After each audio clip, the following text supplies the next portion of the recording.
Akanksha Niyogi, a student of biotechnology, BSc Biotechnology in one of the most popular colleges in Tamil Nadu, has reached out to me asking how can she become a bioinformatics scientist. What will be her career path, career map she should follow to become a bioinformatics scientist. Now, Akanksha Niyogi is one among the various people who comment below my videos and ask questions. Today, I have picked up her question. So I reached out to Akanksha Niyogi to understand more about her career so far. She says that her father is from a middle class, very difficult to somehow make the daughter study, and now she's worried that after her biotech degree, if she doesn't get a job, then she got introduced to bioinformatics, but in her bachelor's, there's no bioinformatics. So she's asked, should I do masters in bioinformatics or how exactly I should proceed forward? So I thought what Akanksha is asking is actually a valid question, and most of you have that question.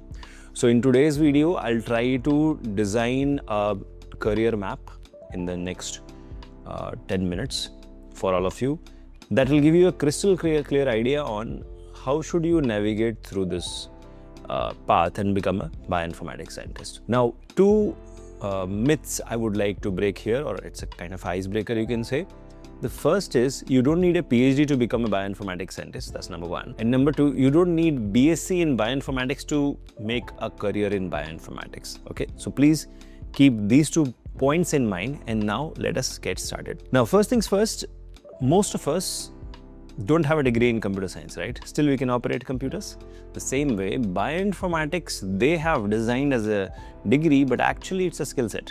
So anybody, yes, anybody including you, if you develop the experience or expertise of bioinformatics tools and techniques, then you are good to go. You can become a bioinformatics analyst and slowly you can grow into a scientist also. That we will be investigating here. So what exactly you need at the bachelor's level? That's something you should know. Now, as we all know, bioinformatics is exploding. So there are a lot of colleges offering bioinformatics at the bachelor's level. So is it that only a person who does BSc Bioinformatics can become a bioinformatics scientist? That's completely wrong. You can do BSc Biotechnology, Biochemistry, Microbiology, Zoology, Botany, Genetics, you're good to go. One important thing you have to keep in mind is throughout your career, you have to keep human genetics expertise very, very strong, because a lot of human genetics is required in bioinformatics when you go on the diagnostic side or the healthcare side. So that is the first part. Undergraduate, you can take anything, absolutely anything. You don't have to worry at all. Okay. Now coming to the masters. Now, before you go for masters, if you are still in bachelor's, this is for those people. If you're still in bachelor's or you're about to pass bachelor's, you can do some kind of bioinformatics hands-on training.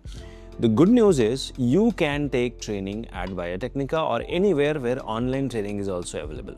Now, always club the online training with projects so that you can get hands-on experience, not exactly just the theoretical experience, because most colleges or companies are providing theoretical experience. If you can get a project experience and you can publish a paper even during your bachelor's, that's a win-win situation. Now coming to the masters. So what should you choose for masters? If you have done a BTech Biotech, you can choose MTech Bioinformatics. If you have done BSc Biotechnology, you can choose MSc Bioinformatics. And if in case you are not getting bioinformatics also, you can still choose MSc Biotechnology and still become a bioinformatics scientist. I'll tell you how. So there are 3-4 options here.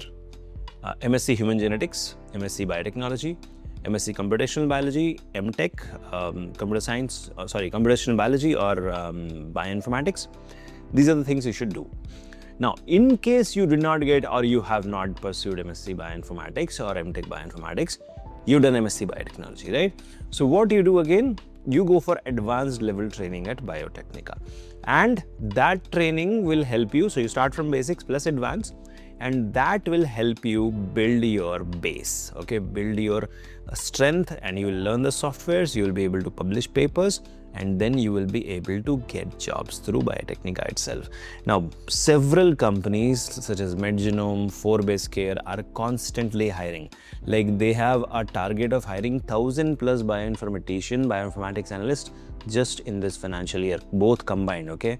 So that means each one of them is going to hire 500 people, right?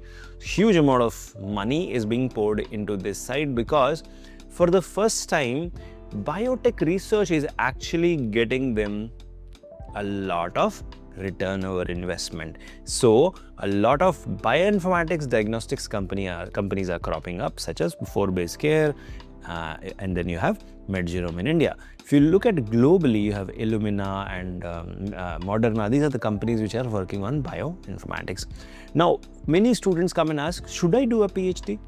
The answer is, you don't require it unless you want to delay your earning years. You have grand ambition of becoming a global scientist. For common people, MSc is more than enough. Somebody who wants to become Superman has to go through the Superman training. Of course, that is where you can do PhD in molecular biology, bioinformatics, systems biology, big data biology, AI, machine learning, all of that. But always do something, choose a topic which is relevant to the industry. Okay? Now, people who are not from bioinformatics, they will have to learn coding. Okay, what kind of coding? Python, R, Bash or Shell, we call it, or SQL. These are the 4 things you have to learn in programming, because programming helps you understand the softwares better. Okay, so that's the technical skill number 1. Now, technical skill number 2 would be learning the bioinformatics tools. And by the way, these bioinformatics tools and the advanced level as well as the basics, everything is taught in Biotecnika's Bioinformatics Global Tools and Techniques internship, which is starting from 31st of March. Details are given in the description. You can check it out. So now you can learn NGS, GATK, SAM tools, structural bioinformatics such as PyMol, AlphaFold. Then you can learn alignment such as BLASTA and ClustalW. Then you can learn workflows such as NextFlow and SnakeMake. Now, these are the bioinformatics tools you should learn, and you must have published some papers. That will be really helpful getting a job. Like, if you can publish a paper in using any of these tools in any of these things, definitely I can get you a job in the best of the companies in bioinformatics in India. Now, coming to data science side or the data scientist side of bioinformatics. So as you know, biotechnology is the base is molecular biology, that is DNA, RNA, protein, right? And that is massive amount of data. The entire bioinformatics is standing on this massive amount of data. So that is where we call it as big data biology. So there's tremendous amount of data, like petabytes of data. How do we analyze? So we need artificial intelligence, machine learning. We need to learn single cell analysis. We need to learn multi-omics integration like proteomics, genomics, all of that in one place. So these are the technical skills, the data science skill you need to learn, so that in future you can pivot to data scientist and not just a bioinformatics scientist technical skill set. Now, quickly, without wasting time, let's look at the professional milestones which you need to achieve while you're still in your bachelor's or master's. So like I said, irrespective of you have done whatever degree, you have to achieve these milestones. Then only you can become, okay? So like I said, degree doesn't matter, skill sets matter, and your expertise matter, and your achievements matter. So what do? You have to learn public data sets, how to analyze that, NCBI, Geo, GitHub portfolio you should develop. You should do some internships, and like I told you, with Biotecnika, we have an industrial internship with a Swiss pharma company. You can do that. You have to do some research work. You have to publish some papers, and that is where the credentials comes into picture. You have to gain some certifications, recommendation letters. Of course, Biotecnika also can provide you that. Research publication in Scopus Index journals, presenting them in conferences. These are very, very important things you should learn. Now, moving forward, what are the career path you can get?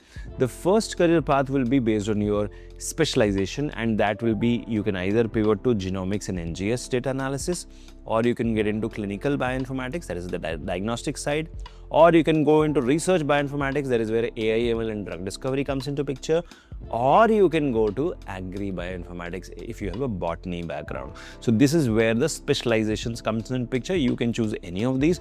The most booming is clinical bioinformatics or diagnostic bioinformatics, where you have these companies like Elucidata, MedGenome, and 4Base Care. If you are looking for research bioinformatics such as AI, ML, and drug discovery, you have Genotypic Technologies, which is doing a marvelous job there. Now coming to the employment sector, which are the types of companies which will hire you. So pharma and biotech companies will hire you. Now why they will hire you is because they don't want to hire a person only who has bioinformatics knowledge. Someone who has a BSc or MSc in biotech also has learned bioinformatics. That person is a Swiss knife. So you will be hired there. Then CROs, contract research organizations, like Biotecnika also hires bioinformaticians. Then genomic startups can hire, research institutes hire for government jobs. So this is where you get the career path. Now moving forward, what are the most important principles you have to keep in mind? You have to publish papers early. For that, you have to do the back calculation first, do the training, do the project, then publish the paper, and do all of this while everybody else is sleeping. Okay? Second, have deep biology knowledge which others don't have, and of course, pick your niche. I will suggest pick diagnostic and clinical bioinformatics. It's a booming sector. Without even a PhD, you can be earning in lakhs and lakhs of rupees, like 50 lakhs of rupees. If you start today and in the next 10 years, you will be earning 50 lakhs rupees per annum salary, right? So that is where my point now is, how do you get started? The first step would be learning bioinformatics, global tools and techniques. The details are given in the comment section. You can also chat with me. My WhatsApp number is given in the comment section. And then you can chat with our team, talk to them, explore how bioinformatics can crystallize and accelerate your career. And then let us come together to place you in bioinformatics companies. If you are worried about placements, don't worry. I'll give you placement proof of Biotecnika. Go to proof.biotecnika.org. If you go there, you'll find 100+ students placed in several bioinformatics companies. So what are you waiting for? The time has come to get started. The time has come to begin your journey into bioinformatics early with Biotecnika. All the best.